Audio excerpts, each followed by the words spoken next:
अरे दगडाला शेंदूर पासून त्याचा देह होत नसतो, होतो तो फक्त बाजार.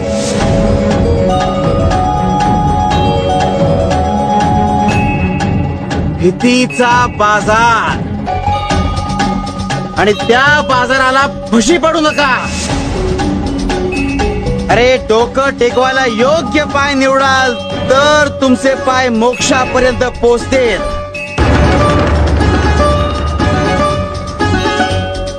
नाहीतर राहाल भटकत.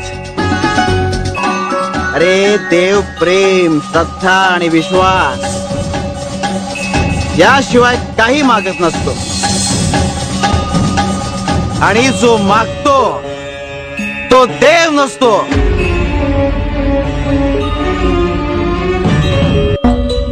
प्रत्येक वेळी प्रत्येक ठिकाणी आम्ही असूच असं नाही. म्हणून जिथे आमचा भक्त असतो तिथे आम्ही आधाराचा हात तयार करतो.